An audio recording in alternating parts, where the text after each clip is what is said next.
23 сакавіка, аўторак у Беларусі 20-я гадзіна. Я, Валер Руселік, вітаю спадарства, запрашаю ў студыю Белсад. Сённяшняе выданне я хацеў бы пачаць з цытаты. Мы павінны ўзяць на сябе адказнасць за перамогу. Менавіта з гэткім заклікам напярэдадні Дня волі да беларусаў звярнулася Святлана Тихановская. Дорогие белорусы, вспомните себя в это же время год назад. Вы устали от того, что государство постоянно врет и унижает людей. Вы на кухне обсуждаете, что так жить нельзя, но не верите, что можете что-либо изменить. И вы еще не подозреваете, что произойдет через пару месяцев, что уже летом начнется новая для нас жизнь. Вспомните, в мае Сергей Тихановский, Валерий Цепкало и Виктор Бабарико объявили о своем намерении участвовать в избирательной кампании. Май стал месяцем, когда мы поверили, что можно жить по-другому. Когда мы увидели друг друга и поняли, как нас много. Длинные очереди на пикетах, постоянно растущие счетчики собранных подписей. И все более частая мысль: а что если? Режим к тому моменту так оторвался от народа, что не успел заметить. Точка невозврата уже пройдена. И все, что с нами случилось после, следствие выбора, сделанного тогда. Да, мы иногда виним себя за то, что недостаточно стараемся. Но в такие моменты, я думаю, еще год назад мы даже не собирались побеждать. И мы слишком мало говорим друг другу, что за эти месяцы мы, как нация, сделали больше, чем за последние 26 лет. И мы не должны винить себя за неудачи. Мы должны взять на себя ответственность за победу. Вспомните, летом 2020-го мы вышли на улицы, чтобы защитить свои голоса после сфальсифицированных выборов. Мы вышли, потому что увидели, что ради власти этот режим готов калечить и убивать. Летом 2020-го мы вышли, чтобы быть услышанными. И нас услышал весь мир. Но главное, мы услышали друг друга. И вторая волна протеста нам нужна с одной целью – победить. Жестокие, запугивающие репрессии сотрясают нашу страну с лета, чтобы никто из нас больше не смел отстаивать себя. Для режима это лишь методы, которые должны заставить нас молчать. Но для нас это судьбы наших близких, друзей, соседей и коллег. Пропаганда говорит нам: сидите тихо и не высовывайтесь, если не хотите такой же судьбы. Она пытается убедить в том, что это мы виноваты в насилии, которым уничтожают наш народ. Но вся вина в терроре над белорусской нацией на совести конкретных людей. И это не мы с вами. Мы хотим свободы и мира, и мы имеем на них право. Уже больше 700 тысяч белорусов проголосовали за мирное решение этого кризиса. И это только начало. Отдав голос, мы должны продолжать бороться, потому что никто не сделает этого за нас. Ведь если мы остановимся, они запомнят, что с нами можно говорить только издевательствами, дубинами и лагерями. Уже 7 месяцев мы не даем им выдохнуть с облегчением. Но еще не все из нас готовы поверить в победу. Победу, которая сделает нас совсем другой, свободной и взрослой нацией. И поэтому я в нас верю. В нас верит Сергей Тихановский. В нас верит сын Виктора Бабарико. В нас верит папа Маши Колесниковой. В нас верит дочь Игоря Лосика. В нас верят все, кому пришлось покинуть родную страну. В нас верит весь мир. И этой веры хватит, чтобы каждый белорус поверил в себя сам, взял будущее страны в свои руки и вышел этой весной. Ну што ж, літаральна перад выданнем стала вядома, што ў горадні лукашысты затрымалі старшыню Саюзу палякаў Беларусі Анжэліку Борис, пасля чаго яе завезлі ў ленінскі раус. І вось гарадзенскі журналіст і сябра Саюзу палякаў Анджы Пачобут паведаміў, што сілавікі забралі Анжэліку Борис з яе кватэры, якія прэтэнзіі да яе маюць Афіцыйна невядома, аднак паводле праўладных тэлеграм-каналаў прычынаю сталася адміністратыўная справа супраць спадарні Борыс за правядзенне традыцыйнага святкавання казюкаў. Ну што ж, не могучы прапанаваць беларусам хоць штосьці добрае, лукашысты працягваюць займацца пошукам унутраных і вонкавых ворагаў. Будзем сачыць за сітуацыяй, ну а пакуль што да іншых тэмаў. Судзілішча без права падсуднага нават на прывідную абарону. Экс-прэтэндэнт на прэзідэнта Віктар Бабарыка заявіў адвод складу суду, які не дае яму рэалізаваць сваё права на абарону. Сёння суддзя Ігар Любавіцкі ўжо другі дзень запар не дазваляе палітвязню выступіць з пісьмоваю заяваю, хоць закон і прадугледжвае гэткую магчымасць. І пагатоў суддзя заявіў, што іншыя хадайніцтвы Бабарыкі на агул нават не будзе разглядаць, фактычна забараніўшы Бабарыку на агул звяртацца да суду як у пісьмовай, гэтак і ў вуснай форме. У сваім каментары журналістам адвакат палітыка і экс-кіраўніка Белгазпрамбанку Дмітрый Лаеўскі адзначыў, што раней не сустракаў у сваёй практыцы нічога падобнага і акрэсліў падобныя забароны як парушэнне крымінальна-працэсуальнага кодексу Беларусі. Я ведаю, что Виктор Дмитриевич хотел звернуть увагу суда на істотные обставины, якія суду потрібно ведаць і, магчыма, іншым удзельнікам працэсу патрэбна ведаць на дадзеным этапе. Я упершыню сустракаю, каб суд не дазваляў абвінавачанаму і яго абаронцам звяртацца з вуснымі ці пісьмовымі заявамі. Як вы бачылі, мне не дазволілі нават заявіць хадайніцтва пра выклік і допыт сведак, пра вядзенне пратакола з того паседжання, тому што зараз пратакол вядзецца ў скарочаным выглядзе, і вот усе гэтыя паказанні абвінавачаных там не фіксуюцца. І калі суд заслухае ўсіх удзельнікаў працэсу, гэта будуць сотні гадзінаў, может, нават і больш, чым сотні гадзінаў пэўнага гуказапісу, но натуральна, што пераслухаць яго немагчыма, таму што трэба столькі часу, колькі справа разглядалася выкарыстаць. І мэта была наша, каб суд меў магчымасць ж такі хутка і эфектыўна даследаваць абставіны. Ну а цяпер суд у Берасці, а ў ім пінская справа і 14 фігурантаў. Суд Маскоўскага раёну горада разглядае справу пра масавыя беспарадкі 9-10 жніўня 2020 года ў Пінску. Абвінавачаным пагражае да 8 гадоў зняволення. Фігуранты справы прызнаныя палітзняволенымі. Пры гэтым, паводле следства, пацярпелымі ў справе праходзяць ажно 109 міліцыянтаў. Люди после выборов, руководствуясь своим законным желанием узнать результаты этих выборов, двинулись в направлении городского исполнительного комитета. Как впоследствии нам стало известно, часть из них отсекли еще на уровне железнодорожного переезда. Часть там была избита, часть была задержана. Люди сходились из разных частей города. Они собрались под исполкомом, стояли мирно, обсуждали, разговаривали друг с другом, милиционерами, и ожидали, скажем так, объявления результатов выборов. Когда объявили результаты выборов и по сообщению, скажем так, того, кто к нам вышел, получилось, что 80% за Лукашенко, толпа стала возмущаться, и была отдана команда теснить людей. В один из моментов, по словам очевидцев, была услышана команда к бою. Люди восприняли это как нападение на себя. Люди восприняли это как угрозу своей жизни и здоровью.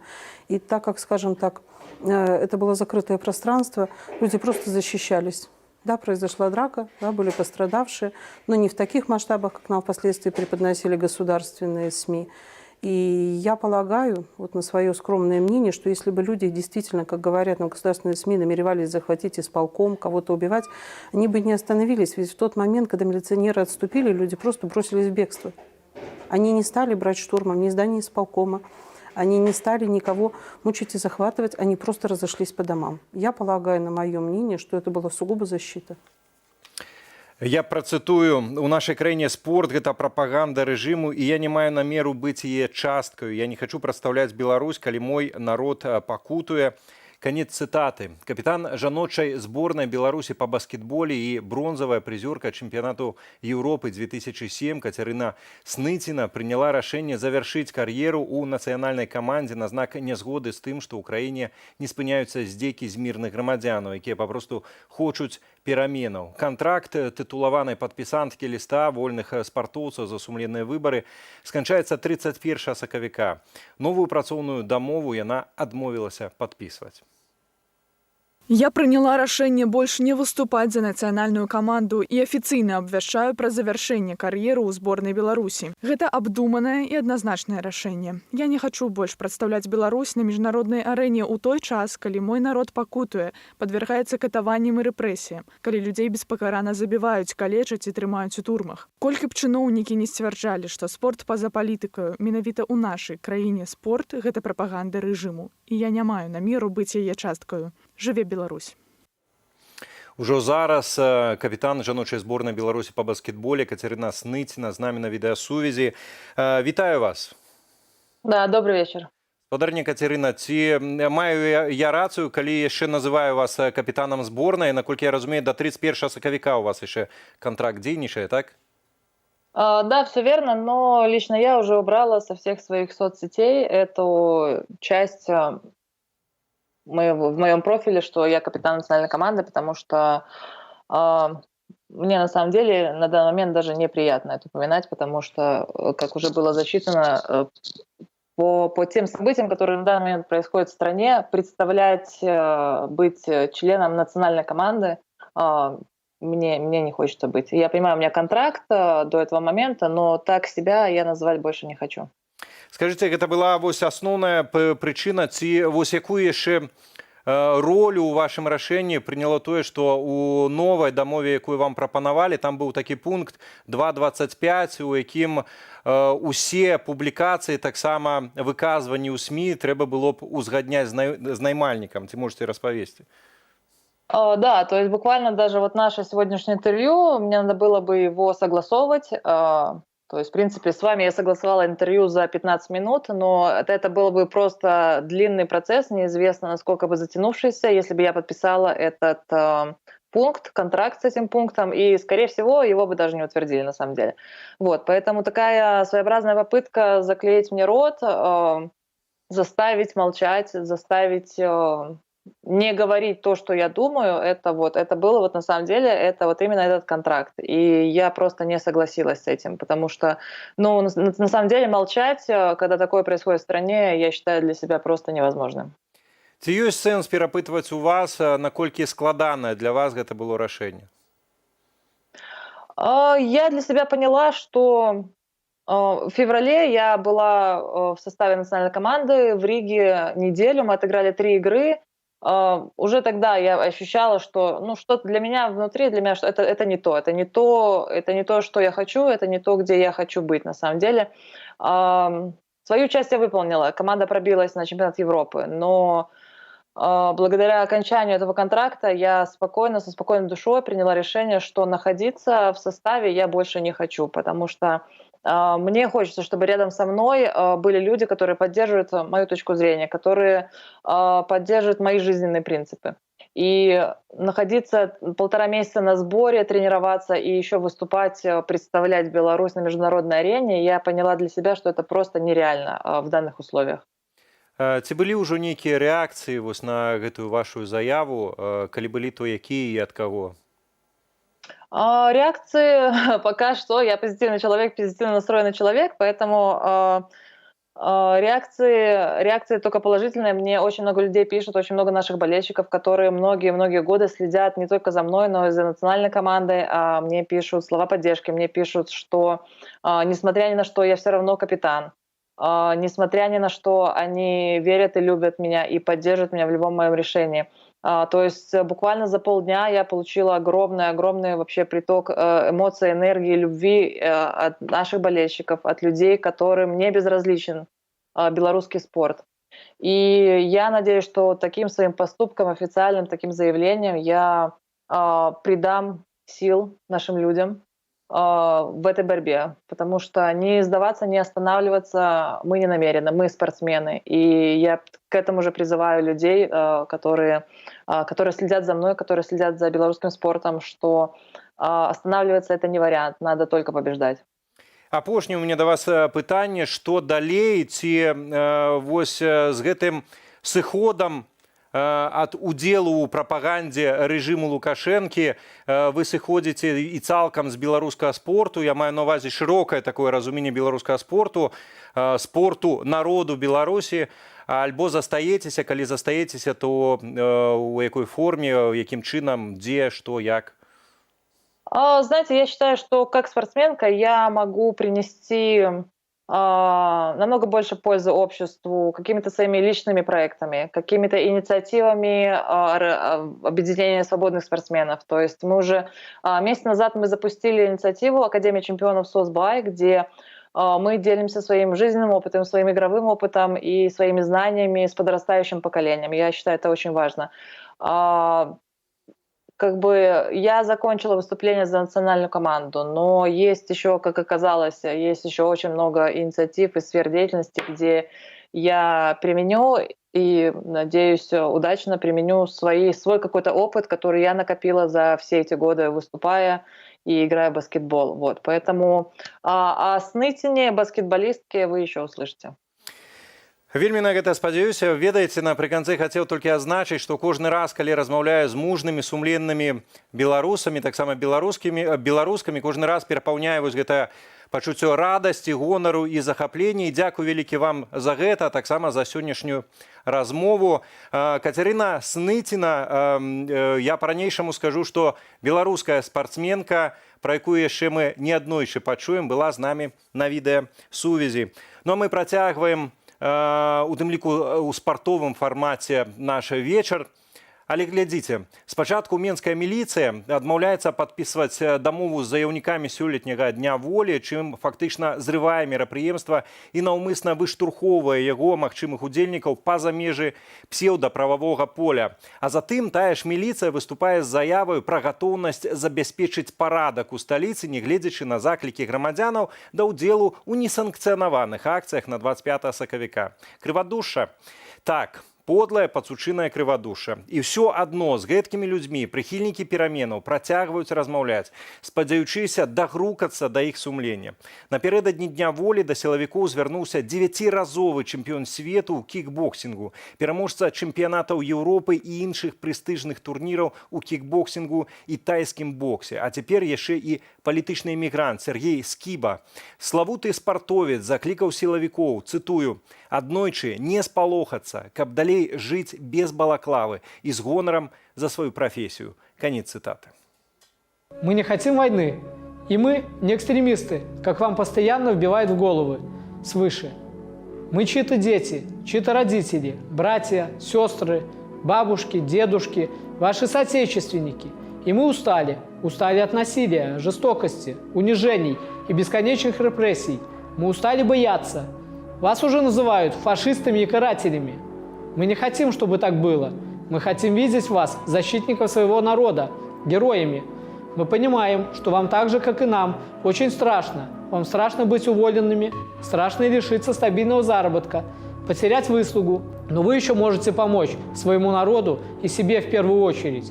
Просто сделав один шаг навстречу и взводом, ротой, батальоном опустить оружие, сложить щиты. Я по себе знаю, всегда есть волнение перед выходом на ринг. Но нужно сделать первый шаг. Дальше уже становится легче. Ходит мнение, что все решается в столице. Нет. В моем родном Новополоцке все решится быстрее и легче. В малых городах все друг друга знают, независимо от профессии. Будь ты силовик или гражданский. И нам жить дальше в этих маленьких городах. Вы прекрасно знаете нафтановцев, и я один из них. Похожи ли мы на экстремистов или врагов? Разумеется, нет. У нас, гражданских и силовиков, один враг, который изо всех сил пытается удержаться в кресле ценой нашей крови, поэтому и провоцирует гражданскую войну.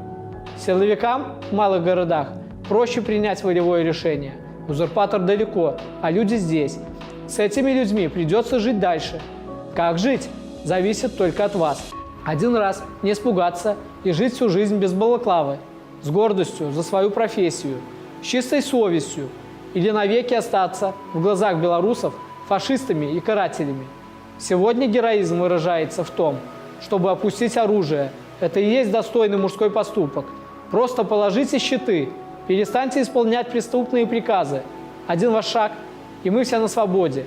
Все, чего мы хотим, это просто вернуть нам наши голоса, украденные на президентских выборах. Мы ведь не смиримся ни с фальсификациями выборов, ни с насилием, ни с уничтожением закона в стране. Наше сопротивление – это горячий торфяник. Вас настраивают на разгон беспорядков. Но вы прекрасно знаете сами, что беспорядков не будет, если только вы их не начнете. Дайте нам всем шанс жить в мире и гордиться вами. Адна з найбольш паспяховых гандлёвых пазіцый у рэжыму Лукашэнкі – гэта гандаль зброяй. Гэта вядомы факт. Па выніках апошніх 5 гадоў, калі разам узяць, то наша краіна займае 17е месца ў свеце ў рэйтынгу найбуйнейшых экспарцёраў зброі. Да чаго я прыгадваю гэтую статыстыку? А вось да чаго. У Дэмакратычнай Рэспубліцы Конга сёння затрымалі бізнэсоўца і ганаровага консула Зімбабве ў Беларусі Александра Зінгмана. Затрыманне бізнэсоўца, які ўваходзіць у блізкае атачэнне Лукашэнкі і афіцыйна займаецца пастаўкамі прамысловай і сельскагаспадарчай тэхнікі, адбылося ў аэрапорце горада Лубумбаши. І, ведаеце, практычна год назад, без аднаго дня, у нас на сайце было апублікаванае расследаванне вялікае. Прыватны самалёт, Зінгман і Арабскія Эміраты. Што застаецца за кадрам стасункаў Беларусі і Зімбабве. Роўна год без аднаго дня.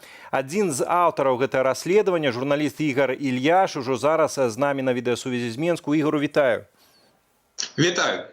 Ігор, ну вось пра Зінгмана у прасторы беларускай медыяпрасторы вельмі мала вядома. Там толькі упершыню ён сплыў літаральна ў 19 годзе, калі быў вось стаў гэтым ганаровым консулам, а дагэтуль не было. І ўсё-такі калі вось распавесці нашым гледачам, каб не пераказваць усе гэтыя расследаванні, наколькі гэта важная фігура у атачэнні Лукашэнкі і чым яна дакладна займаецца? Ці можна падрабязней? Зінгман – гэта ключавая фігура ў дачыненнях Беларусі, рэжыму Лукашэнкі і афрыканскага рэгіёна. Праз яго пасярэдніцтва ідзе гандаль з Афрыкай. Раней публічна тое, што агалошвалася, гэта гандаль сельскагаспадарчай тэхнікай, прамысловай тэхнікай. Ну вось цяпер тое, што стала з'яўляцца пачынаючы з лета мінулого года, в прынцыпе, дае падставы казаць, што хутчэй за ўсё там была не толькі цывільная тэхніка, але і ўзбраенне. Хутчэй за ўсё так. Трэба адзначыць, калі мы пісалі вось гэтае расследаванне год таму, то там не было нічога, ніводнага слова пра гандаль зброй. На той момант у публічнай прасторы нават на ўзроўні чутак пра гэта гаворкі не ішло. Сапраўды былі, канешне, нейкія падазроныя факты. Сама тая дэталь, што Шейман займаецца прасоўваннем афрыканскіх праектаў чамусьці, генерал, чалавек вельмі набліжаны да Лукашэнкі, і ён чамусьці пачаў гандляваць трактарамі ў Афрыцы. Чаму гэта здарылася? Гэта было, ў прынцыпе, даволі падазрона, з улікам таго, што мы ўсе ведаем, што Афрыка – гэта адзін з асноўных напрамкаў экспарта ўзбраення з Беларусі. Але ніякіх рэальнай інфармацыі пра то, што там можа быць менавіта гэты складнік вайсковы, ўсё ж не было. Але праз некалькі месяцаў пасля публікацыі гэтага расследавання у англамоўнай і франкамоўнай прэсе пачаўся вал публікацыяў наконт таго, што Зінгман насамрэч гэта чалавек, які выступае пасярэднікам пры якраз здзелках па продажы зброі. Прычым гаворка ішла пераважна пра продаж зброі з Расіі. Ён выступаў пасярэднікам для Росабаронэкспарта. Была такая інфармацыя. Сам у тым ліку всплывалі фотаздымкі, дзе Зінгман на перамовах разам з прэзідэнтам Замбіі, з кіраўніком Росабаронэкспарту Міхеевым, таксама ён сустракаўся з нейкімі там замбійскімі генераламі. І гэта неяк не вельмі падобна на тое, што падобна на імідж чалавека, які нібыта займаецца толькі цывільнай тэхнікай, толькі цывільнымі праектамі. І, безумоўна, пасля гэтага стала ўзнікаць вельмі шмат пытанняў. І, канешне, тое, што адбылося сёння, затрыманне Зінгмана, я думаю, што гэта можа дапамагчы нам зразумець рэальны змест афрыканскіх праектаў рэжыму Лукашэнкі, і, магчыма, мы можам даведацца пра, в тым ліку, нелегальныя здзелкі, нелегальны бізнес афіцыйнага Менска ў гэтым рэгіёне.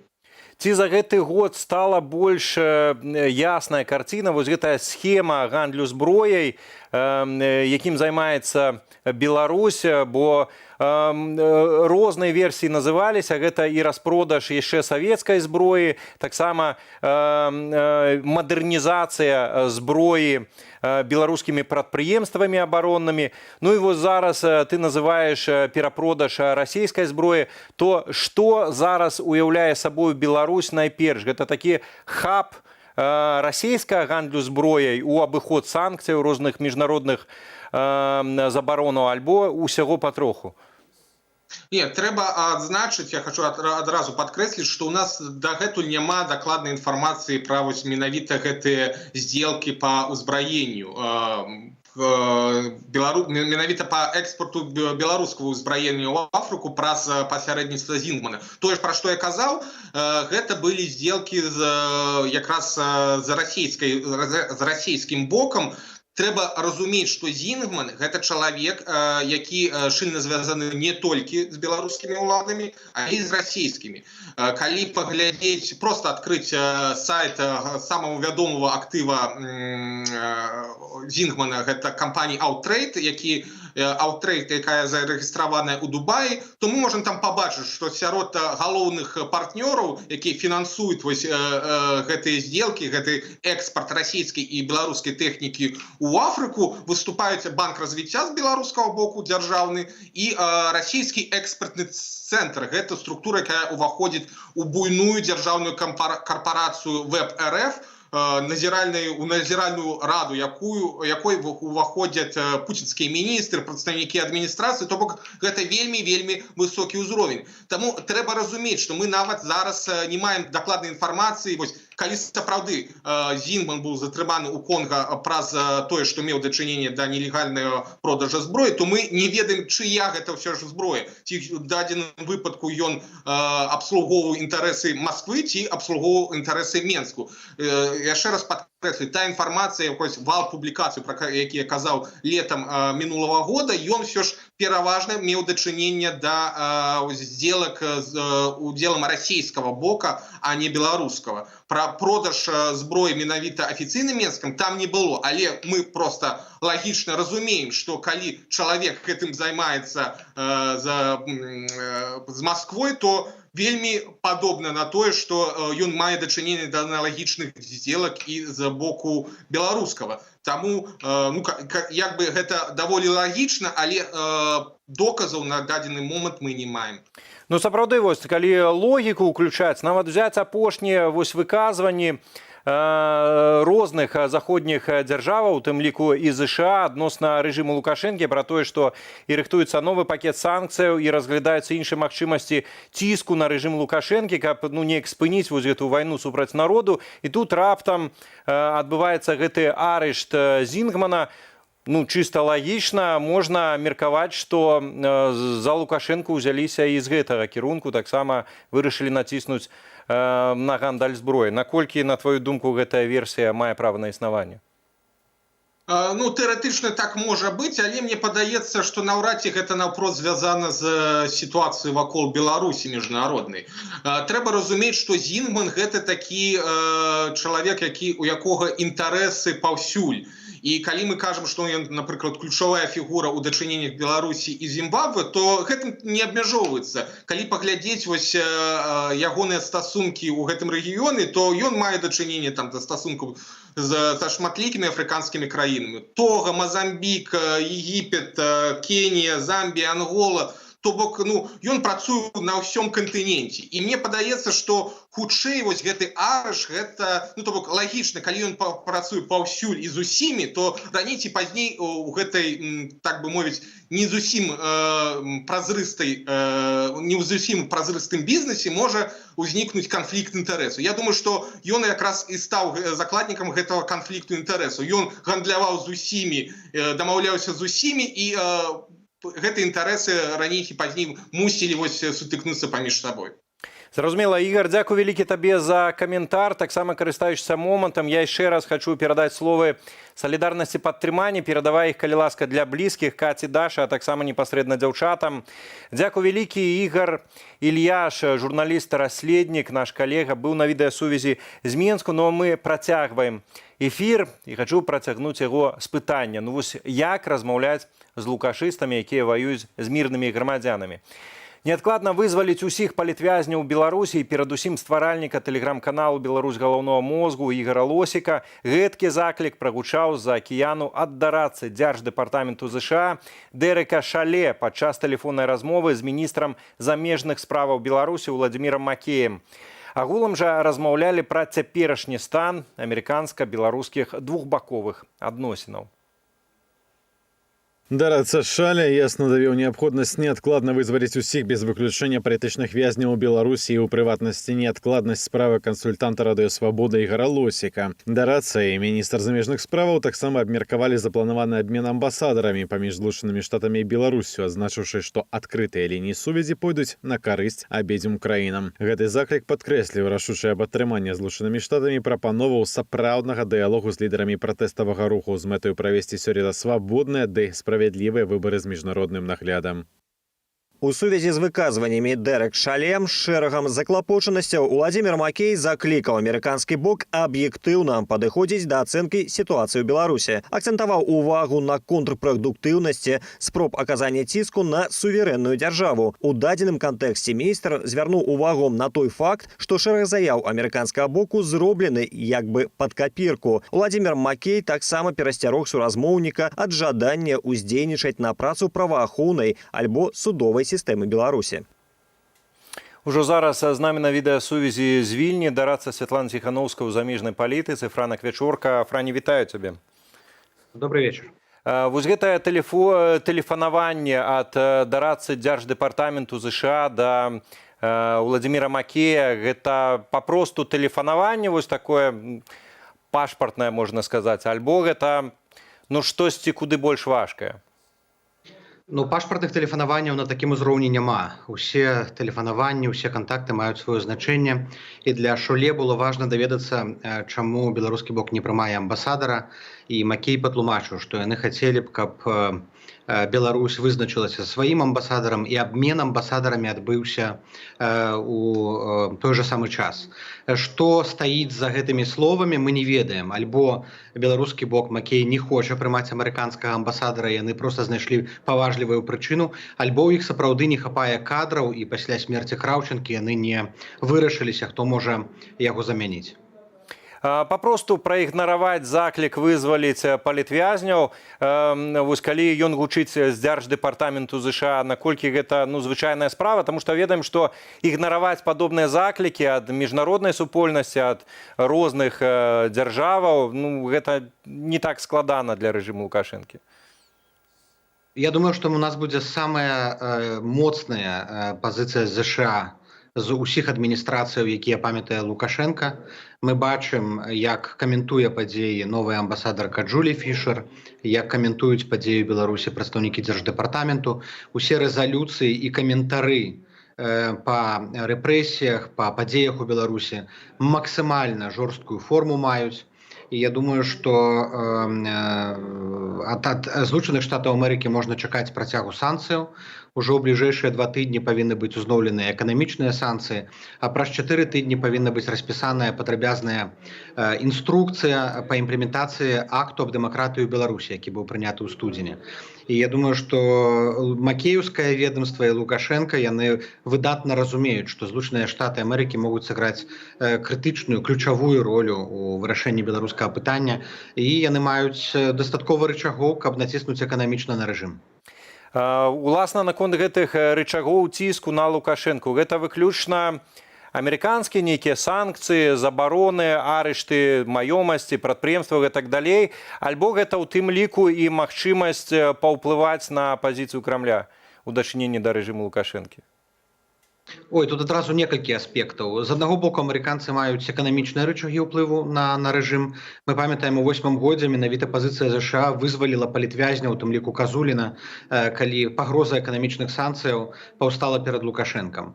Плюс, дзякуючы акту дэмакратыі, ЗША могуць хутка прымаць як індывідуальныя, так і сектаральныя санкцыі супраць рэжыму Лукашэнкі.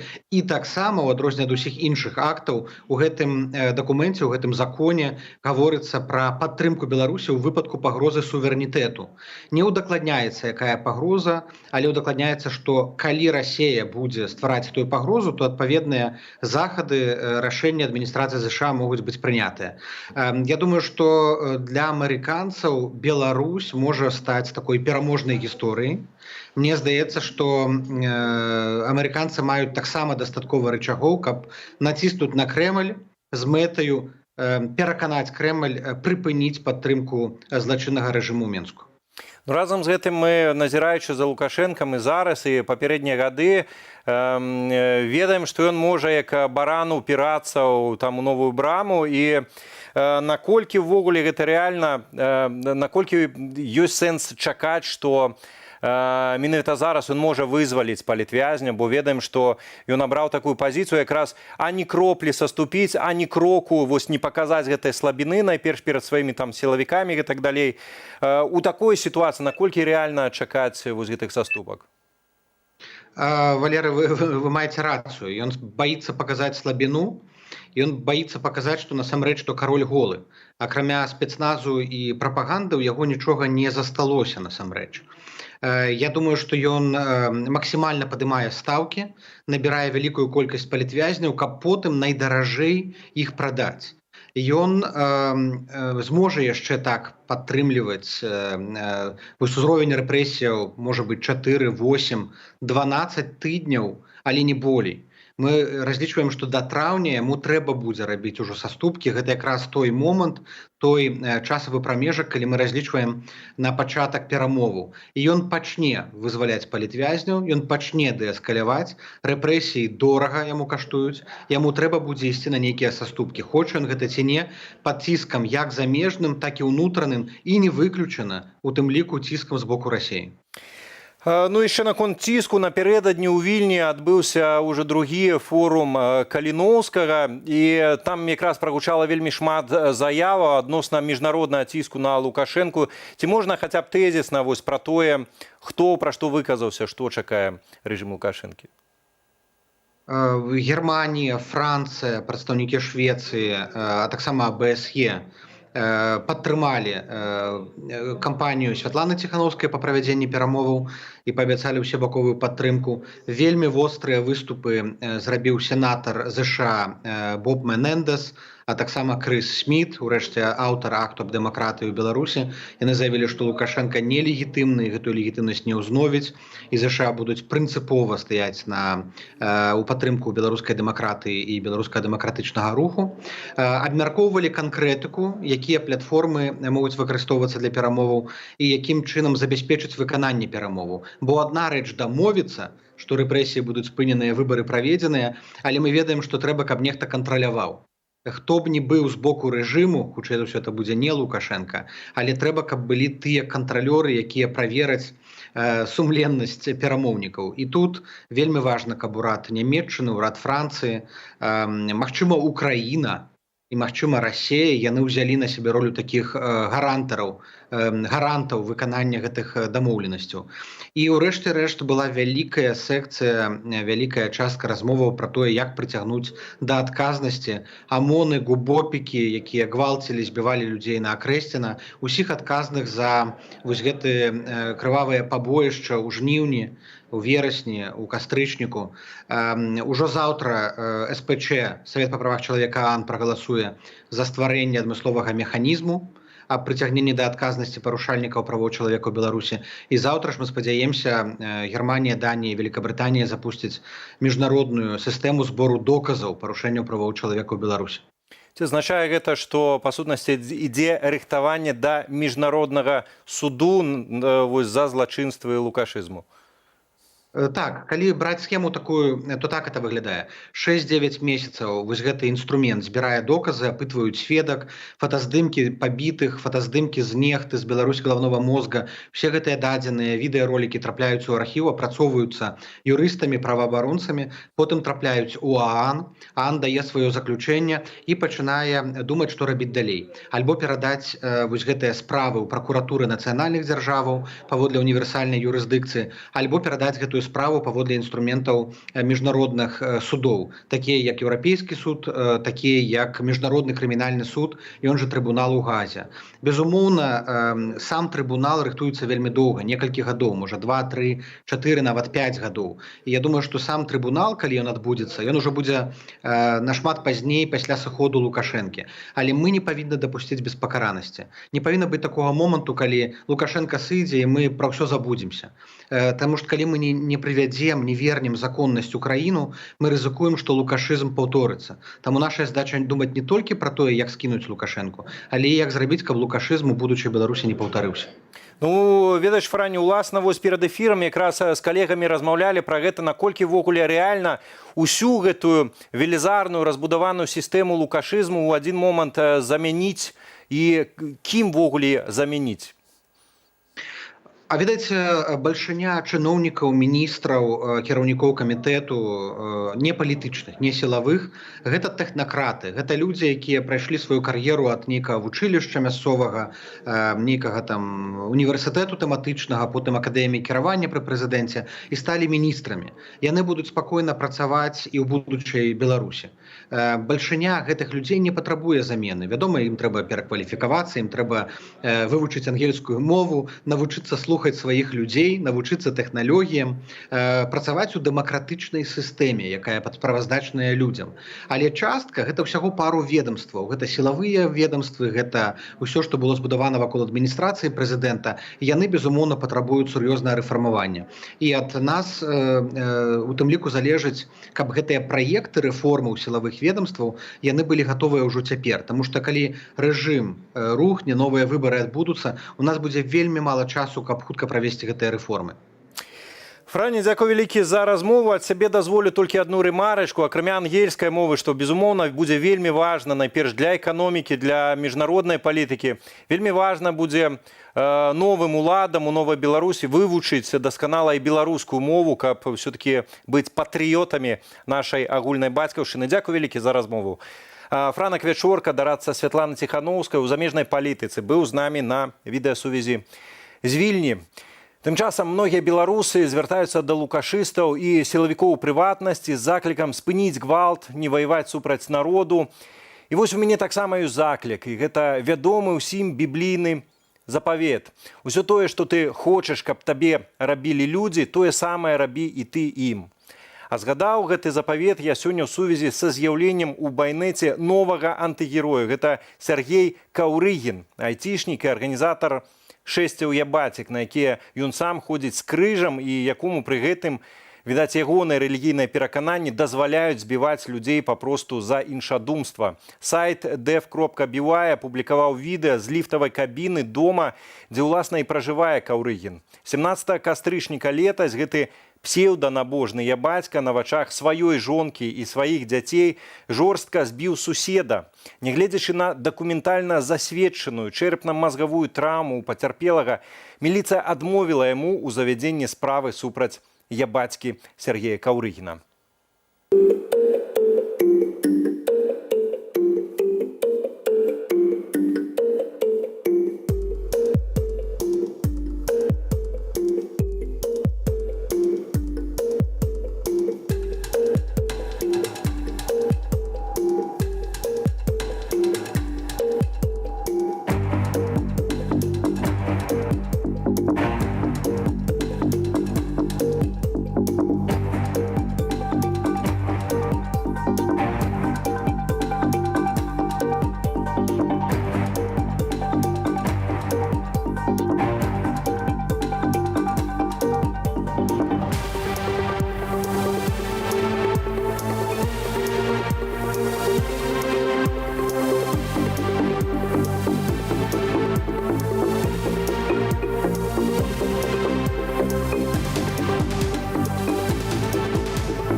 Ну што ж, раней здзіўляла, калі, напрыклад, рэлігійныя дзеячы нават, яны, там, напрыклад, асвячалі святой вадой зброю, асвячалі там вось сродкі для разгону мірных дэманстрацыяў. Гэта здзіўляла. А зараз вось, дэградацыя маральная, у тым ліку, і прававая, яна вось куды заводзіць.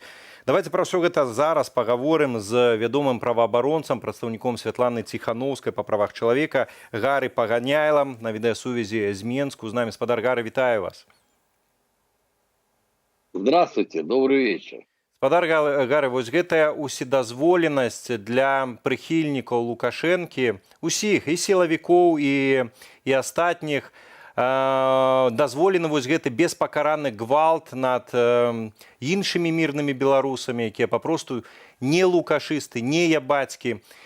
Безумоўна, гэта незаконна, але калі пагаварыць пра уплыў на нашае грамадства, то да чаго гэткі гвалт, гэтая уседазволенасць для адных, гвалт над іншымі, да чаго гэта можа прывесці, да чаго гэта вядзе нашу краіну? Ну, в общем-то, ситуация понятная и довольно у нас в Беларуси. Не могу сказать так. Всякое насилие против человека, естественно, копится у народа, и на это насилие со стороны и властей, и так называемых ябатек может опрокинуться очень серьезными последствиями по отношению к тем, кто вот проявляет такого рода действия. Я в прошлом сам спортсмен, и я бы просто не допустил, чтобы меня таким образом действиями насильственными оскорбляли. Но не все способны тут же ответить на насилие насилием.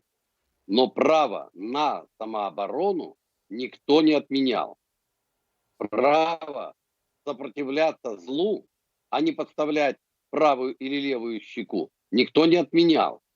Поэтому власти, придерживающие такого порядка поведения, обязательно нарвутся на свой сокрушительный удар. Поэтому я думаю, что терпению народа рано или поздно придет конец, чаша последней капли переполнится, и вот тогда кому-то, а возможно и многим, будет не сдобровать. И это не призыв к насилию. Это та правда, которая может опрокинуть ожидания тех, кто сегодня применяет насилие.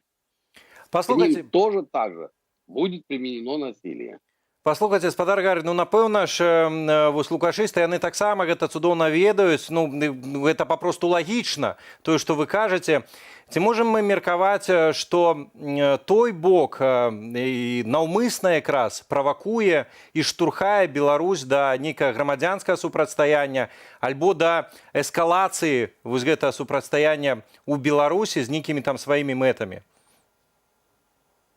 Я думаю, что белорусы своей историей десятки раз доказывали, что они умные, что они могут сопротивляться и могут находить те формы сопротивления, которые будут для них наиболее оптимальными, и власти могут не надеяться, что вот так покорно будут терпеть люди издевательства, то насилие, те факты, которые нам демонстрируют как одна сторона, так и вторая сторона, будут долго времени терпеть, и они будут в какой-то степени чувствовать себя победителями. Такого в человеческом общежитии не происходит. Сила, еще раз повторюсь, рождает силу. Послухайте, такому поведению будет, возможно, не тем способом, который ожидает власти. Не стенка на стенку против вооруженных людей, полицейских аппаратов, вот таких ябатик. Возможно, другие формы сопротивления, которые, я думаю, нальют по полной и чашу, и карманы тех, кто сегодня бесчинствует. И они взвоют от тех последствий, которые, возможно, им подарит наше население. Спадар Гары, паслухайце, ну вось якраз сёння быў, мне здаецца, вельмі знакавы такі судовы працэс у Менску. Судзілі там перакладчыцу Вольгу Калацкую. Прокурор запрасіла ёй 2 гады хатняй хіміі за тое, што яна заляпіла плявуху вось гэтаму праўладнаму прапагандысту Рыгору Азаронку. І зараз ён таксама, дарэчы, быў у судзе, і што мяне вельмі здзівіла на гэтых здымках, которые я бачыў з суду, нават там не яго немытыя валасы, а ягона вось такая блажэнная такая усмешка. Вось гэтыя прапагандысты, ім весела сапраўды, ці гэта такі істэрычны смех, калі мы цудоўна разумеем, што выходзячы з залы суда, дзе іх ахоўваюць ціхары, яны баяцца ўжо сёння хадзіць па вуліцах, на вашу думку?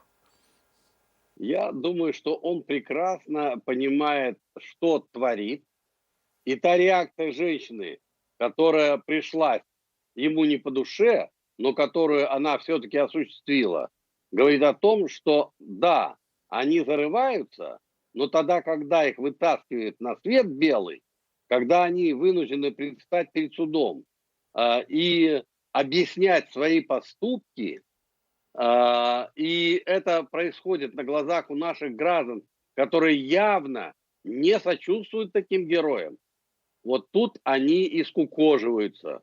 И вот все, что происходило в зале суда, это наглядный пример, опять-таки, того, что народ может приготовить для этих нелюдей, я бы сказал. И дело не только чисто в человеческой психологии этой женщины, которая таким образом оплеухой ответила на оскорбительное и нечестное поведение этого нашего идеолога. Я помню случай аналогичный, но в суде, когда мы отстаивали свою честь и достоинство Белорусского Хельского комитета и понимали прекрасно, что это суд на рассуд, что это далеко, здесь истины мы не добьемся. Я, выйдя из суда, действительно влепил по одному мягкому месту жестко ногой обидчику. И это было опять-таки и на глазах граждан, и была вызвана милиция. Но, увы, этот человек с таком и ушел. Возможно, оскорбившись на меня, но понимал, что он в этой ситуации не прав, он проиграл, несмотря на то, что суд якобы выиграл. Спадар Гары. Ну, я не призываю действовать так, как иногда действую я, вот таким образом. Я детдомовский хлопец и привык, как говорится, за себя постоять. Но я еще раз повторюсь, люди найдут способы, возможности, формы сопротивления таким порядком. Апошняе, караценька, у мяне да вас пытанне, літаральна на паўхвілінкі.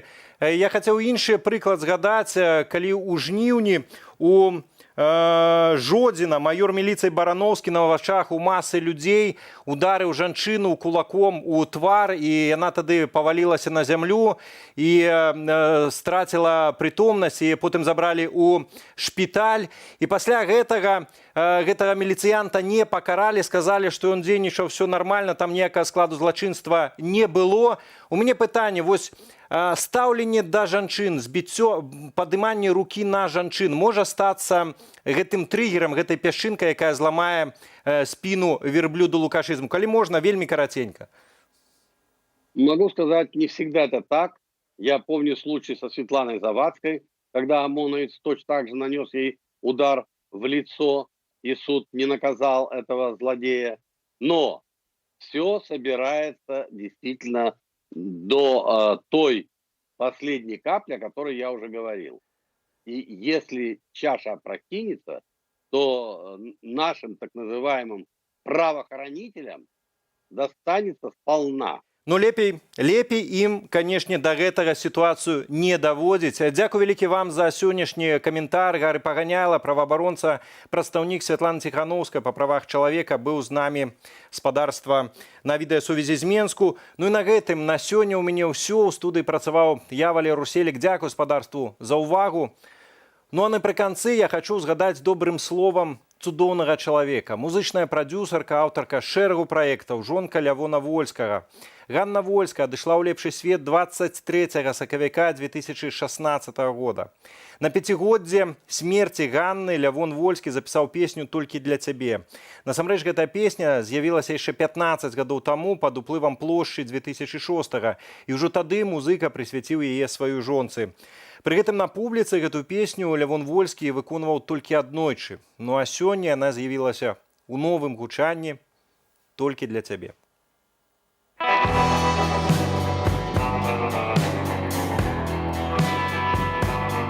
Растае, як туман, і знікае ў нябыт па крыёму.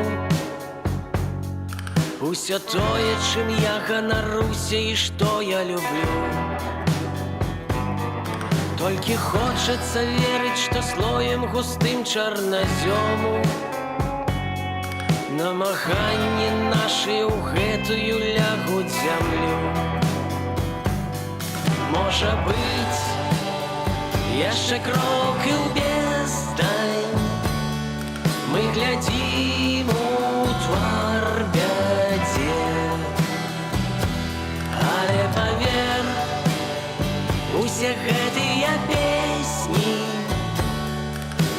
толькі для цябе. Толькі для цябе.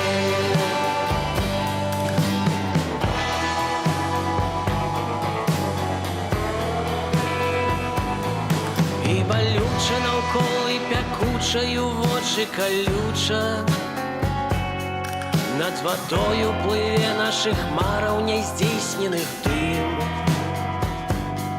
І былі мы адно для аднога вадою гаючай. Тым адзіным праменем, дакладней з нямногіх адным. Можа быць, панясе нас па свеце, ты ў Маямі, я ў Тыбет. Але цяпер усе гэтыя песні толькі для цябе. Толькі для цябе.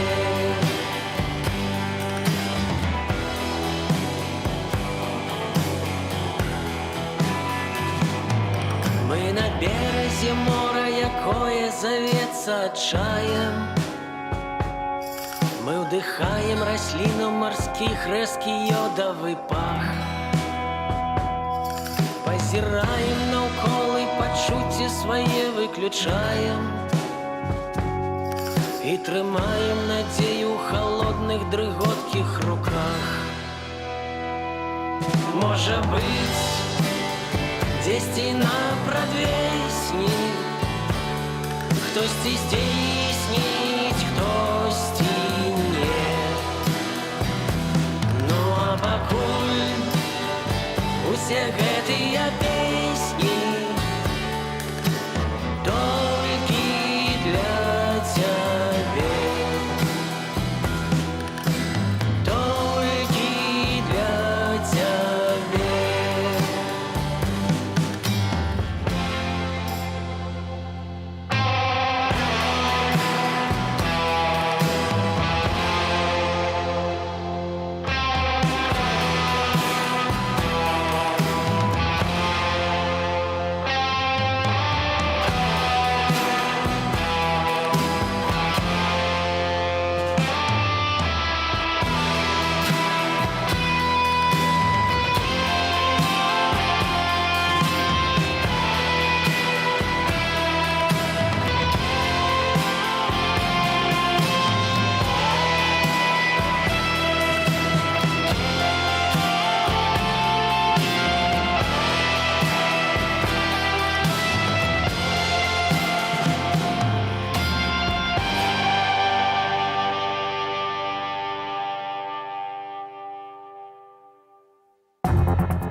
Беларусі 10 новых палітычных зняволеных. Усяго цяпер 298 палітвязняў. З навінамі па-беларуску і без цэнзуры Вольга Старасціна. Традыцыйна спачатку аб'ектыве анонс. Вторая волна протеста нам нужна с одной целью – победить. Светлана Тихановская обвестила початок протестовой весны. Чтобы каждый белорус поверил в себя сам, взял будущее страны в свои руки и вышел этой весной. Крэдыты не для бедных. Ці змогуць беларусы выплачваць 25% годовых? Нет, конечно. Никогда. Нет. А чему нет? Потому что нет платежеспособности. Сёння ни одно хадайніцтва не атрымалася падаць, потому что суд фактично забараніў гэта рабіць. Бабарыка заявіў адвод складу суда. Светлана Тихановская дае старт пратэставай вясны, мэта якой адна – перамога. Дорогие белорусы, вспомните себя в это же время год назад. Вы устали от того, что государство постоянно врет и унижает людей. Вы на кухне обсуждаете, что так жить нельзя, но не верите, что можете что-либо изменить. И вы еще не подозреваете, что произойдет через пару месяцев, что уже летом начнется новая для нас жизнь. Ради власти этот режим готов калечить и убивать. Летом 2020-го мы вышли, чтобы быть услышанными. И нас услышал весь мир. Но главное, мы услышали друг друга. И вторая волна протеста нам нужна с одной целью – победить. В нас верит весь мир. И этой веры хватит, чтобы каждый белорус поверил в себя сам, взял будущее страны в свои руки и вышел этой весной. Ці павераць у сябе беларусы, ці возьмуць будучыню краіны ў свае рукі і ці выйдуць гэтай вясной, мы запыталіся ў жыхароў самага пратэставага гораду у Менчукоў. Я думаю, что прислушаются, выйдут на улицу, потому что всем буквально надоело так жить. И, это видно, это понятно. А тем более весна, тепло, все хотят гулять. Я считаю, что не выйдут, потому что уже, я думаю, белорусам уже это надоело. И поэтому они уже просто, скорее всего, даже больше боятся. Я не знаю, это мнение каждого. Мое мнение, что протестовать, в принципе, можно, но аккуратно. Не заниматься ерундой. Часть выйдет, часть не выйдет. Это понятно всем. Почему? Не знаю. Я думаю, что будут. Люди еще не отпротестовали, но уже основная волна уже все-таки ушла. Больше, наверное, такого не будет уже. Я думаю, что мы, наверное, не будем отвечать на вопрос, потому что политика – это дело тонкое. Злучаныя Штаты патрабуюць тэрмінова вызваліць усіх палітвязняў і пачаць дыялог аб мірным развязанні крызісу ў Беларусі. Што на гэта адказаў афіцыйны Менск? І ці варта чакаць у цяперашніх абставінах прыбыцця амерыканскага амбасадара ў Беларусь? Пра дыпламатыю на заходнім кірунку Яраслаў Сцешак.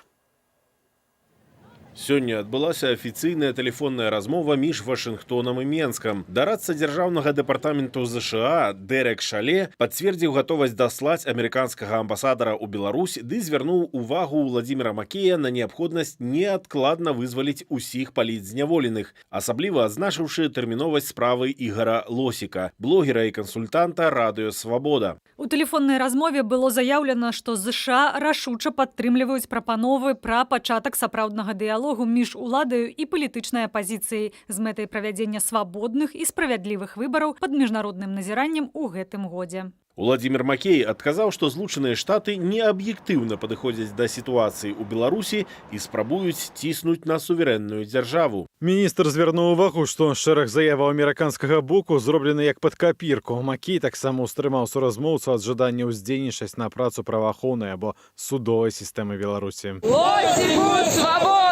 Сам факт гэтай размовы як непасрэднага кантакту ў сённяшніх умовах пазітыўны, адзначае доктар палітычных навук Андрэй Казакевіч. Шухевич. Вашингтон пазначае каштоўнасную пазіцыю, дэмакратычныя змены і свабода палітвязням у Беларусі. Афіцыйны Менск, аднак, фігурантаў палітычных справаў проста так не выпусціць і ўзровень гвалту знізіць толькі ў абмен на штосьці. Яны не гатовыя да гэтага і будуць чакаць, напэўна, нейкіх саступак з амерыканскага боку. То есть, каб за гэта вызвалення ў выніку нешта атрымаць. Там тое, што санкцыі будуць зняты, напрыклад, альбо можа быць якія-небудзь фінансавыя механізмы, каб былі запущены. Патрабаванні ЗША, Канады і Еўразвязу цалкам супадаюць. Рэжым Александра Лукашэнкі мусіць тэрмінова спыніць гвалт і пайсці на перамовы з апазіцыяй, каб у Беларусі яшчэ сёлета адбыліся выбары з удзелам міжнародных назіральнікаў. Только нормальным путем выборов можно решить сегодняшние проблемы Беларуси.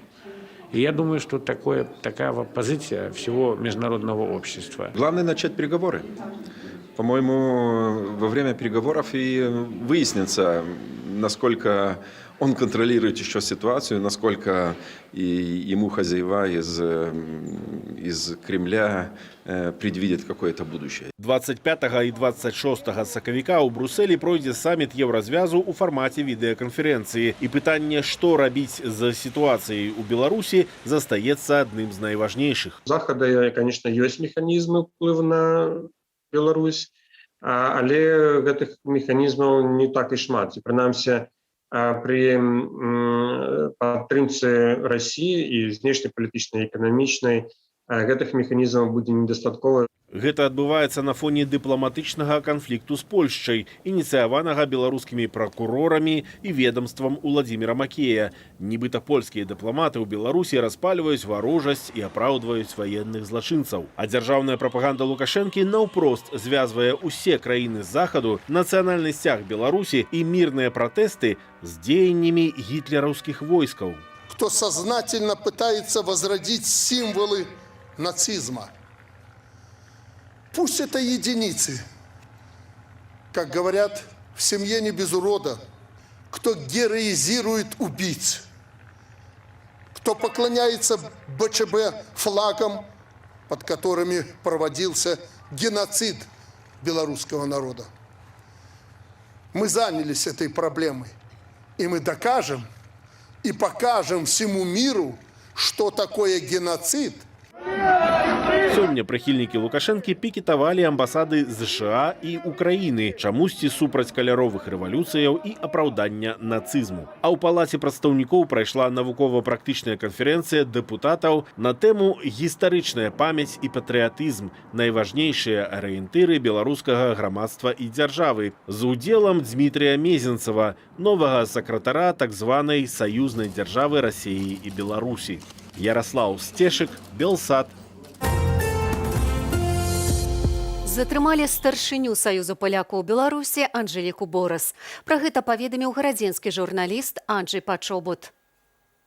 На цяпер вядома, што да Анжэлікі Борас дадому прыйшла міліцыя, яе затрымалі і дастаўляюць, ці ўжо даставілі ў Ленінскі раус. Вось гэта ўсё, што мы ведаем на дадзены момант. Я цяпер пад Ленінскім раус, я не бачу, каб яе прывозілі, увозілі, але не ведаю, магчыма, з іншага боку яе ўвезлі.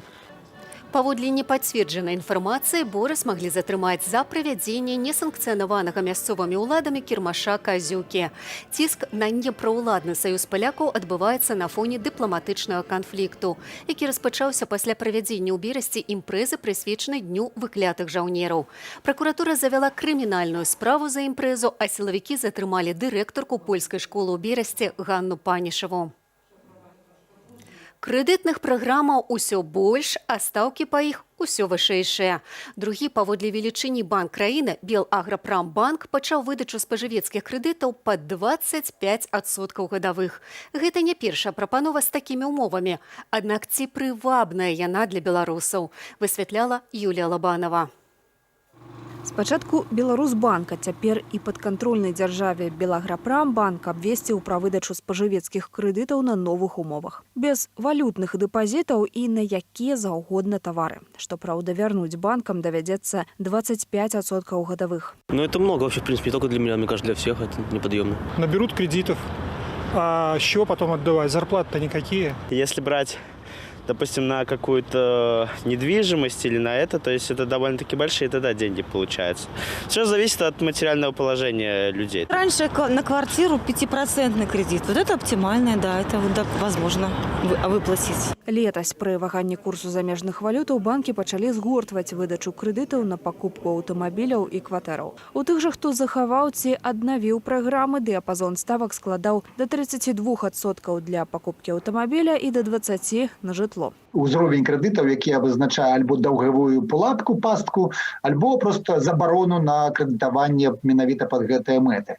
Ну, ніхто не будзе крэдытаваць пад не то, толькі чалавек, які не мае ввогуле фінансавай грамотнасці, не ведае, колькі трэба грошаў аддаць, вось, каб купіць нейкую рэч, набыць менавіта пад гэтыя адсоткі. Тэарэтычна паслуга такога віду крэдытавання дасяжная. На практыцы наўрад ці знойдуцца ахвотныя пераплачваць за тавар двойчы ці тройчы. А таму 25% пазыкі Беларусбанку і Белаграпрамбанку могуць быць уведзеныя для справаздачы перад урадам, мяркуе Ярослаў Романчук. У іншым жа выпадку крэдытор можа сябе страхаваць ад інфляцыі і дэвальвацыі. Если брать экономистов, бухгалтеров, финансистов, которые работают в производстве или в бизнесе, то заметьте, судя по опросам, они все оценивают свои девальвационные и инфляционные ожидания как очень высокие. У лютым паскорыўся рост інфляцыі, павялічыўшыся на адсотак за месяц. У адказ Нацыянальны банк не стаў мяняць стаўку рафінансавання, каб не павялічваць нагрузкі на закрэдытаваныя дзяржаўныя прадпрыемствы. Там эта логика работает. Но когда мы почему-то говорим о населении, то уже никто не оперирует. Там оперируют почему-то желаниями. Я хочу, и я сейчас пойду и куплю, понимаете? Там рациональность каких-то принятия решений очень сложно найти. Прынамсі, ад 2012 года у беларусаў працуе рацыянальнасць іншага кшталту. Паводле афіцыйнай статыстыкі, харчы, алкаголь і цыгарэты для сярэднестатыстычнага беларуса складаюць амаль 40% ад усіх выдаткаў. Гэта прыкладна ўдвая больш, чым у краінах усходняй Еўропы. Юлія Лабанова, Белсат. Напярэдадні дня волі улады ўзмацнілі ціск на актывістаў, запалохваюць працоўных, студэнтаў і, як стала вядома, педагогаў таксама. Гэтак непасрэдна ў школу прынеслі позву для настаўніцы беларускай мовы з Віцебшчыны. Тацяну Вішнеўскую выклікаюць у РАУС 25 сакавіка. Але яна не расстроілася, палічыла гэта добрай нагодай, каб у святочны дзень распавесці міліцыянтам пра дзень волі. Я вымушана буду святкаваць, напэўна, у Раусе. Захаплю з сабой пэўныя матэрыялы, лекцыю прачытаю. Можа, людзі не ведаюць, што там ад вас, бо кажуць, што там і сцяг ён нейкі не такі, і гэтак далей. Вось пазнаёмлю людзей з пэўнымі момантамі нашай гісторыі. Калі дадуць магчымасць. Падобныя позвы пры неабходнасць з'явіцца ў міліцыю 25 сакавіка атрымалі дзясяткі віцебскіх актывістаў, якія раней прыцягваліся да адказнасці паводле артыкулу 23.34. Саму Тацяну Вішнеўскую летась двойчы каралі за ўдзел у мірных шэсцях у Віцебску. Агулам жанчыну аштрафавалі на 40 базавых велічыняў, і сотні яна правяла ў ізалятары часовага ўтрымання. 2 гады хатняй хіміі запытала дзяржаўна абвінаваўца для перакладчыцы Вольгі Калацкай, якая дала поўху прапагандысту Грыгорыю Заронку. Пацярпелы на судзе сказаў, што заяву на яе не пісаў, абражаным сябе не адчувае, прэтэнзіяў да жанчыны не мае, кампенсацыі не патрабуе. Пра гэты ды іншыя судовыя працэсы дня Ірына Карніенка. Дала 2 поўхі журналісту СТВ Рыгору Азаронку. Суд Фрунзенскага району Менску пачаў разгляд крымінальнай справы супраць перакладчыцы Вольгі Калацкай. Яна сваю віну прызнала, маўляў, была ўзрушаная, не захавала фізічных межаў. Здарэнне адбылося 15 лістапада падчас маршу памяці забітага Рамана Бандарэнкі. Яна проста расказала, як ёсць. І гэтае як ёсць, яно не прыніжае, так? Нават гэта прыняцце віны ў той частцы, што так, я ударила чалавека, але я зрабіла гэта таму, што мне падалося, ён прынізіў усіх гэтых людзей і жалобу гэтых людзей, так, і абясцэніў. На судзе Азаронак пацвердзіў, што меў сумневы наконт шчырасці пратэстоўцаў, але падкрэсліў, што не мае прэтэнзіяў да абвінавачанай. Маўляў, ён не пакрыўджаны. Да таго супрацоўнік СТВ хадайнічаў аб спыненні крымінальнага пераследу Вольгі Калацкай. Азаронак ён увесь час намякае на тое, што нічога б не адбылося, калі б нічога б не адбылося, калі б не зарэгістраваны зарубежны, як ён называе, зарубежны тэлеграм-канал не выклаў відэа, што фактычна пераводзіць стрэлкі на тое, што ва ўсіх нашых злачынствах вінаватыя як бы заходніх лялькаводак. Як сцвярджаюць Вользіны калегі, яна перакладчыца высокага класу, якая пераклала на беларускую мову дзесяткі фільмаў, серыялаў, кніг. Вырак па яе справе могуць агучыць ужо заўтра. Разгляд справы Белгаспрамбанку сёння працягнуў Вярхоўны суд. На пачатку паседжання Віктор Бабарыка прасіў дазволу выступіць з заяваю і атрымаў адмову. На знак пратэсту Бабарыка заявіў адвод суддзі, і яго таксама адхілілі. Сёння ні адно хадайніцтва не атрымалася падаць. Потому что суд фактично забараніў іх рабіць. І, наколькі я разумею, ён увогуле не будзе дазваляць ні Віктору Бабарыка, ні яго абаронцам звяртацца ці ў вуснай, ці ў пісьмовай форме. У судзе Першамайскага раёну Менску працягнуўся разгляд крымінальнай справы Віктара Сядова. Яго вінавацяць ва ўдзеле ў масавых беспарадках у жніўні. Віну Віктар прызнаў часткова, а матэрыяльны пазоў ад Менск-трансу памерам 19 000 рублёў цалкам адпрэчыў. Пракурор Зубко запытаў для Сядова 3 гады пазбаўлення волі ў папраўчай калоніі ўзмоцненага рэжыму. Сам абвінавачаны просіць суд улічыць, што мае хранічнае захворванне і 3 непаўнагадовых дзяцей на ўтрыманні. Паводле таго ж артыкулу, удзел у масавых беспарадках судзяць адразу 14 жыхароў Пінску. Вядома, што ўвечары 9 жніўня жыхары Пінску сабраліся пад сваім гарвыканкамам, каб даведацца вынікі выбараў. Хутка сілавікі пачалі ачапляць пінчукоў. Пачалася бойка, былі пацярпелыя. Если бы люди действительно, как говорят на государственные СМИ, намеревались захватить исполком, кого-то убивать, они бы не остановились. Ведь в тот момент, когда милиционеры отступили, люди просто бросились в бегство. Они не стали брать штурмом ни здание исполкома, они не стали никого мучить и захватывать, они просто разошлись по домам. Справу Пінчукоў разглядае суд Маскоўскага раёну Берасця. Не ўсе журналісты недзяржаўных медыяў і сябры абвінавачаных трапили на поседжение. Я полагаю, что они опасались общественного резонанса, ведь город Пинск сам по себе небольшой, достаточно активный, все друг друга знают, и в случае, если бы суды происходили под Пинском, я думаю, что там была бы беспрецедентная толпа, ведь даже здесь столько приехало людей, не все смогли попасть в зал заседания. Паводле следчага камітэту 10-я частка ўсіх крымінальных справаў у Менску за студзень-люты датычыць масавых беспарадкаў. Сёння ў Беларусі 298 чалавек прызнаныя палітычнымі вязнямі. Ірына Карніенка, Белсат. Сёння судзілі і старшыню аб'яднанай грамадзянскай партыі. Мікалая Казлова абвінавачваюць у непадпарадкаванні службовай асобе. Падчас суда яму стала кепска, бо ён мусіў правесці ноч на Акрэсціна, дзе ў аднамясцовай камеры змясцілі 8 чалавек, а на падлогу вылілі 20 літраў канцэнтраванай хлоркі. У судзе абвесцілі перапынак, падчас якога Мікалая Казлова шпіталізавалі ў больніцу Міністэрства ўнутраных справаў. Пра гэта паведамілі паплечнікі лідара АГП. А цяпер да іншых тэмаў. На нашых вачах адбываецца тэхнагенная рэвалюцыя ў мастацтве. Карціны пішуцца не на палотнах, не пэнзлем і не мастакамі. Лічбавы малюнак чалавекападобнага робота выставілі на аўкцыён. За лічбавыя карціны аматары найноўшага мастацтва гатовыя плаціць дзясяткі і нават сотні тысяч долараў. Пазнаёміць нас з шэдэўрам робота Анастасія Русецкая. У Злучаных Штатах Амерыкі упершыню ў свеце выставілі на аўкцыён лічбавую карціну, створаную супольна са штучным інтэлектам. Я спадзяюся, што людзям спадабаецца моя праца. Мы зможам у будучыні супрацоўнічаць у новых цікавых кірунках. Твор робата-гуманоіда паўстаў у супрацы Сафіі з Андрэа Баначэта, італьянскім лічбавым мастаком, вядомым сваімі маляўнічымі партрэтамі, у тым ліку знакамітасцяў, напрыклад, генеральнага дырэктара Тэсла Ілана Маска. Працы мастака былі заладаваныя ў нейронныя сеткі Сафіі разам з тысячамі іншых лічбавых выяваў. Нейрасеткі апрацавалі арт Сафіі стылем італьянскага мастака, што стварыла унікальныя творы мастацтва. У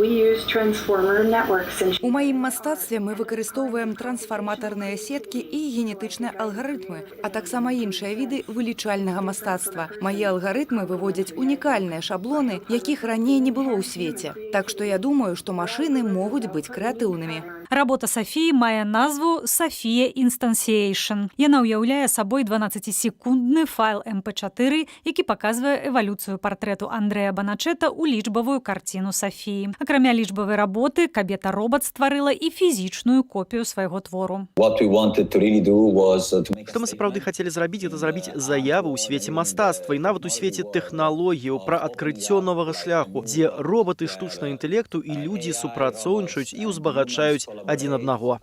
Прадаецца твор у выглядзе неўзаемазамяняльнага токену. Гэта азначае, што шэдэўр Сафіі унікальны, аналагаў якому няма. NFT-токены існуюць выключна ў віртуальнай прасторы. Работа будзе захоўвацца ў блокчейн-рэестры, дзе кожны можа праверыць права ўласнасці і сапраўднасць прадмету мастацтва. Я ўпэўнены, што гэта будзе вельмі важны гістарычны твор. Гэта адкрые шлях да інавацыяў, дадатак да тых, пра якія мы сёння ведаем. Таму я вельмі чакаю гэтага. Мяркую відавочна. Сафія мае важнае значэнне ва ўсім свеце. Пасля аукцыёну робат будзе кантактаваць з пераможцам гандляванняў, вывучаць ягоны твар і дадаць да свайго малюнку апошні мазок. Андрэа Баначэта намераны супрацоўнічаць з Сафіяй і надалей. Прасоўваць робата ў якасці мастачкі будзе амерыканская галерэя 4. У Сафіі такая ж неабмежаваная свабода, як у 5гадовай дзяўчынкі. У яе няма рамак. Прыемна бачыць гэткі новы спосаб творчасці, новы мастацкі блок штучнага інтэлекту. Чалавекападобнага робата Сафію распрацавалі ў кампаніі Hanson Robotics у 2015 годзе. Яе працэсар здольны да навучання і адаптацыі да паводзінаў асобаў навокал. У адным з інтэрв'ю Сафіі спыталі, ці збіраецца яна забіваць людзей. На гэта ў андроіда быў падрыхтаваны жартаўлівы станоўчы адказ. Анастасія Русецкая, Белсат. Людзей можна запалохаць дубінкай, з эканомікай так не атрымаецца, лічыць эканаміст, некалі кандыдат на прэзідэнцтва Яраслаў Раманчук. Глядзіце ў размове адразу пасля аб'ектыву. У мяне ж на сёння ўся інфармацыя. З вами была Вольга Старасціна. Усяго вам самага добрага і беражыце сябе і сваіх блізкіх.